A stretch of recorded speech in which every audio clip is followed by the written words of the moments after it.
Top 5 tips for new parents. Sponsored by Squarespace.com. Hey, dude, you know what? I think I've got this whole dad thing down. You think you got dadding down? Oh, yeah. I could write a book on dadding. Oh, yeah? Yeah, that's right. You think you got some good parenting advice over there? Yeah, I got some good parenting advice. Okay, like what? Tip number 1, look like shit. Like shit? Yeah, your life is now all about comfort and convenience. Go on. Yeah, stop folding laundry. Just go ahead and toss that shit directly into the dresser. Stop fixing up your hair, trying to look nice when you go out. And all your clothes will be wrinkly. Yeah, well, when you're a parent, that's the style. Yeah, your attire should be wrinkly as covered in puke, and if you have a general idea of when the last time you took a shower was, you're doing it wrong. Is that what that smell is? That's right, because in that first year, you're just surviving. Oh, surviving. Well, actually, I call it surviving. Surviving. Yeah, your appearance, just be completely disheveled. Disheveled is a good word. It's a vibe. Well, if looking like shit is in style, then you were one trendy ass motherfucker. Oh yeah, I've aged like Tom Hanks in Castaway, but just like in the span of a year. Yeah, you look like shit. Yeah, like you should look like Shia LaBeouf checking out of a mental institution. Otherwise, you go out into public and you run into other parents and they're gonna think,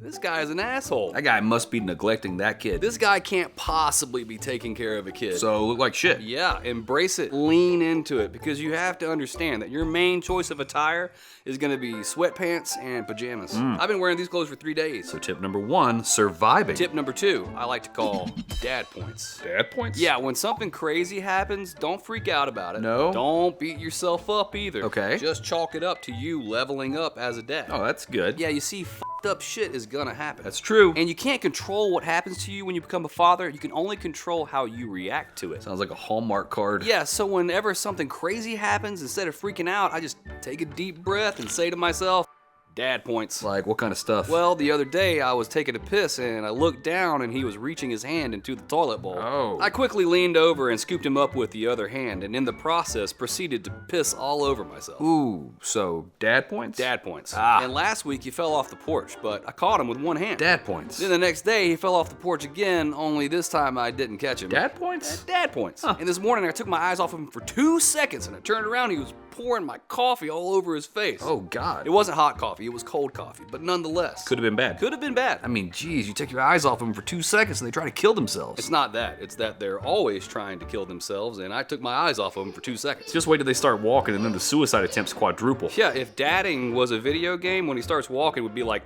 fighting the final boss. Like Goro in Mortal Kombat. Who looks like a giant baby. But with 4 arms. Terrifying. Babies are always trying to kill themselves. Yeah, and a few days ago, I was changing his diaper trash, and when I tried to tie the bag, a bunch of diaper juice came out all over my hand, and I was like, oh, there's a checkpoint on the old video game of dad. That is a video game I do not want to play. Well, the choice is simple. You can either freak out when that shit happens, or Dad points? dad points. Tip number 3, the Irish exit. The Irish exit? Anyone can do that. Yeah, but now you can Irish exit a party before it even starts. Oh. Yeah, that's not a kid that you have there. That's a get out of jail free card for the rest of your life. Ooh. Yeah, if there's like a function that you don't want to attend, it's easy. It's like, sorry, I gotta watch the kid tonight. That's good. Some dude you don't care for is in town and wants to grab beers. Sorry, man, it's my turn to watch the kid. That's pretty good. Yes, it's a golden ticket to staying home on the couch in my pajamas and hammering a pint of Ben & Jerry's. Better than going out in your pajamas. Yeah, well, either way, sweatpants are staying on. You can do whatever you want now. There are no rules. And if you did want to go out, you could always leave them with grandma and grandpa. Yeah, not really. No, no good? That leads me to tip number 4. Temper your expectations. I'm not sure what that means. It means temper your expectations on how much help you think the grandparents are going to be able to offer. So no help from the grandparents. Not really. I mean, they're going to try to help, but they're not going to want to listen to anything you have to say or any advice that you have to offer on taking care of said kid. Because of the whole, we've been parents before, we know what we're doing. Yes, because they've done it before and they think that they know better, but what they fail to realize is that they haven't been parents for a very long time. A lot has changed. Yeah, it's kind of like reapplying for the same job you did 40 years ago and thinking you don't need any additional training. Oh no, they need to be caught up. Oh yes, they need to be caught up, but you can't tell them that. I mean, don't get me wrong, he loves Meemaw and Peepaw. Of course. But they need additional training. Absolutely. And then there's tip number 5. Fuck them up. Right up. Well, don't fuck them up too much. Like, you can't fuck them up more than you help them. Right, there's got to be a good balance. The point is that you're gonna make mistakes. No one's perfect. You're not gonna get things right. You're gonna make mistakes. You are learning how to be a parent too. Just like they're learning how to be alive in this world. You're gonna make mistakes. You're gonna fuck things up from time to time. But as long as you pour your heart and soul into that little guy and give him hugs when he wakes up in the morning and wipe away his tears when he falls down, you're gonna do just fine. Hey, where is he anyways? Where's your baby, dude? Oh shit. Bonus tip, when you don't hear any sounds, that's a bad thing. Maybe he's back in, or went upstairs. You're doing a great job. Hello? Hello? Did you find him? Did he just Irish exit me?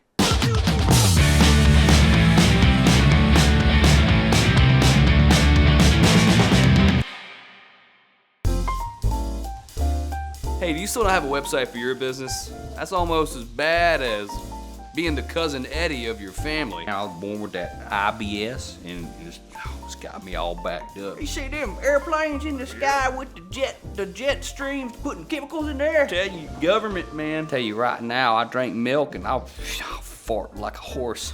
Oh, and if you are home for the holidays and you just look around and you can't spot the cousin Eddie of your family, Hey, George. Huh? George. What? You want what? Pass that cornbread. put your hearing aid in.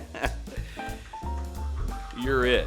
That IBS runs in the family. That's right, because this episode is once again sponsored by Squarespace.com. And now you can build your own website using the power of AI. Introducing Squarespace's new design intelligence. I personally am starting all over on my website and letting AI take over. Did I just say AI take over? I guess so, because no one can do it better than a computer. I mean, the only thing that can beat a Terminator is another Terminator. Am I right? So head over to Squarespace.com today and let AI do the work for you. It's the best way to track your analytics, gather all your social medias in one place, and now with Squarespace Payments, it's the easiest way to get paid. So what are you waiting for? Go to squarespace.com/Bobo, get 10% off your first purchase of a website or domain. Once again, big thanks to Squarespace for sponsoring this video.